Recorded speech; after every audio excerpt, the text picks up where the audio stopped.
Welcome to Midnight Story. 6 True Horrors. Story 1. The Call from a Future. I was 17 when my phone rang one evening.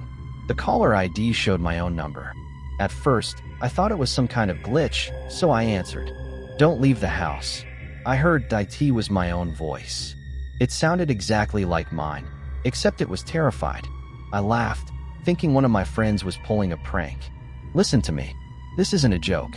In 3 minutes, someone will knock on your door. Don't open it." The call ended. Exactly 3 minutes later, I froze. "Police. Open the door." I was about to unlock it, but I remembered the phone call. I looked through the peephole that no one was there. The knocking became louder. Then I heard my mother's voice. "Sweetheart, open the door." But my mom was hundreds of miles away on a business trip. I stayed silent. A minute later, everything stopped. The next morning, my neighbor told me the security cameras hadn't recorded anyone near my door. Absolutely no one. A year passed. One evening, I accidentally dialed my old phone number. Someone answered. It was me. "Don't leave the house." That's when I realized I had been the one making the call. I just still don't know who I was calling. Story 2. The photo that should never have been taken.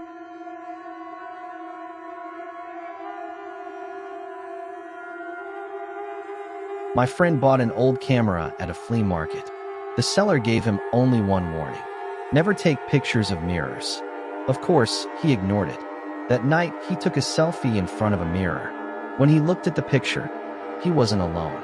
A woman stood behind him. Long black hair covered her face.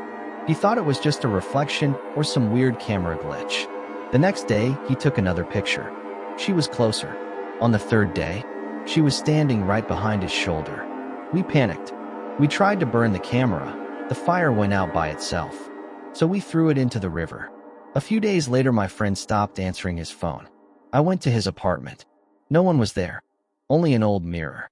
Across the glass, someone had written with a finger, "Your turn." Story 3. The Last Bus Passenger. I worked as a night bus driver. Every night, at the last stop, the same old woman would get on the bus. She never paid. She never spoke. She always sat in the last seat. When we reached the final stop, she disappeared. One night I couldn't take it anymore. I walked to the back of the bus. The seat was empty. Only a wet stain remained. The next day, I asked the dispatcher about her. His face turned pale. "Don't bother her. Just keep driving."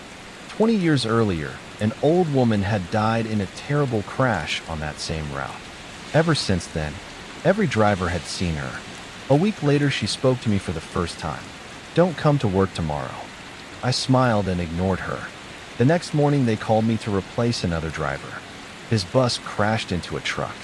He didn't survive. Sometimes I wonder, maybe she wasn't haunting us. Maybe she was trying to save us. Story 4.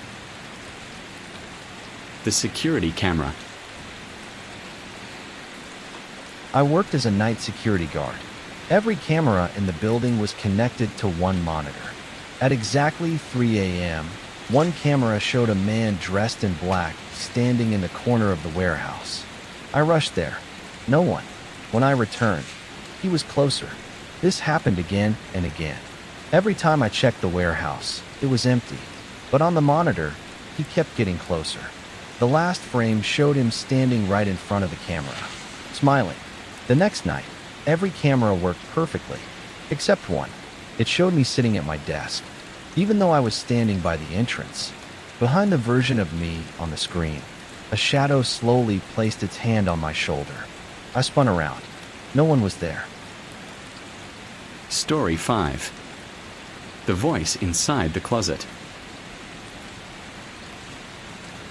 When we moved into our new house, I heard whispering from my closet every night. My parents said it was just the pipes. One evening, I opened the closet. It was empty, but the whisper became louder. "Don't close it." I slammed the door shut.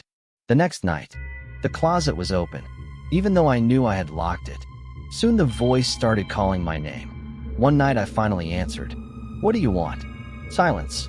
Then, a quiet laugh. The next morning, my parents couldn't find me because I had spent the entire night sleeping inside the closet. To this day, I have no idea how I got there. Story 6. The message after death. My best friend died in a car accident. 3 days later, I received a text message from his phone. Don't reply. I assumed someone had gotten hold of his phone. A minute later, another message appeared. He can see you. I blocked the number. The next day, I got another message from a completely different number. Don't look out the window. Without thinking, I looked. A man was standing outside. He wasn't blinking. Another message arrived instantly. It's too late. The lights went out. I locked every door in the house. My phone vibrated again. The final message contained only 2 words. I was wrong. After that, my friend's number was never active again. But sometimes, late at night, my phone still vibrates, with no message at all. Thanks for watching.